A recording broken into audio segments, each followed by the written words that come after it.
Thank you, Mr. Chairman and members of the board.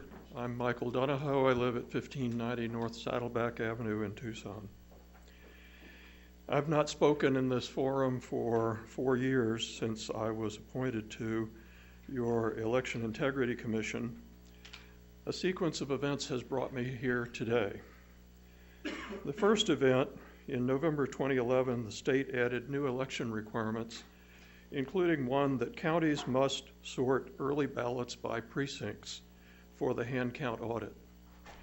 John Moffett was involved and reported to your commission on changes proposed and made, but did not report this new requirement to your commission. The second event, in June and July 2012, Brad Nelson applied for and received a waiver from this requirement. Mr. Nelson neither consulted nor informed your commission of this action. The third event, on October 26th, with statistical evidence suggesting potential fraud nationally in computerized vote counting, an emergency meeting of your Election Integrity Commission unanimously approved a recommendation for today's meeting that you order the sorting of early ballots and a precinct-based hand count audit to confirm the honesty of Pima County elections. The fourth event, in response to a lawsuit, the county included copies of 2 letters which revealed the existence of the new ballot sorting requirement and Mr. Nelson's successful request for a waiver. The fifth event, without informing or consulting your Election Integrity Commission, your staff postponed your consideration of our recommendation to November 20th. The sixth event, in response to a query about why your commission's recommendation was missing from the November 13th agenda, Mr. Moffett attributed the delay to ballot counting and possible recounts and challenges. The reasons given are clearly not relevant to delaying your consideration of our recommendation and serve only to tighten the time frame in which to organize people to implement a precinct-based hand count audit before the ballots are moved to the treasurer's vault. The sequence of events raises the question whether there is genuine importance or credence given to election integrity in our county. Your staff has been disrespectful to your Election Integrity Commission and, by implication, insubordinate to you. The question now is whether you will take any action to address these acts of disrespect to you and the Election Integrity Commission you created 4 years ago. After listening to 2 years of public concern about the conduct of elections in Pima County, and after Pima County lost at great taxpayer expense a lawsuit having to do with election transparency. If there is no election fraud to mask, there is no reason for Pima County's continued tolerance of the obvious anti-transparency efforts demonstrated by your staff. Thank you for your attention. Thank you, Mr. Duniho. I'd like to call up Mr. Jim March.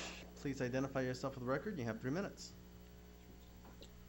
Hi, my name is Jim March. I'm also a member of the Pima County Election Integrity Commission, and I'm here for starters to join with my colleague Michael Duniho in all of his complaints, everything he just said. Let me try and fill in a few of the gaps for you and explain why this matters. All the votes in Pima County are divided into basically 3 chunks. You have the mail-in and early voting, which are audited in one way. You have the precinct voting, which gets audited in a different way. And you have the provisional ballots, which don't get audited at all. Let me start with that, because that's actually a very major point. Right now, you've got huge numbers of mail-in votes, huge numbers of provisional votes being stacked up like cordwood here in Pima County, in Maricopa County, even worse than us, and proportionally also bad in Pinal and other counties. Now, why are there all these provisional ballots? We know that there was a combination of poll book creation error in a minor way here in Pima County, combined with poor communication with the poll workers on what to do about that. And it led to, in some precincts, just as many provisional voters as there were regular voters. Well, this should concern you, because the more provisional voters there are, the greater the opportunities for fraud. Provisional ballots are not subject to any auditing at all. Now, another group you should be concerned about is the mail-in votes, because without sorting them by precinct, it's possible to check those ballots for machine error, but it's not possible to check them for fraud. Okay? The way we audit mail-in votes, they'll take a batch of approximately 200 votes. They'll first print a who's winning and losing report. Nobody looks at it. It goes face down in a box. You scan 200 ballots, put it on top of those, print another who's winning and losing report called a summary report, and you stick it on top of that. So now, by doing subtraction, you know how many votes for each candidate and race are supposed to be in that box, and you can count that box. But that doesn't prevent alterations to the sum total of the mail-in votes after those audit batches have been created. So it's a check against machine error, but not a check against fraud. What the Secretary of State's manual says is that you need to be checking for fraud as well. Mickey Duniho, myself, and others have been screaming for this for years. It turns out, unbeknownst to us, we got it, and it was taken away, also unknown to us. This is not cool. This is not right, and both myself and Mr. Duniho are here to object to it.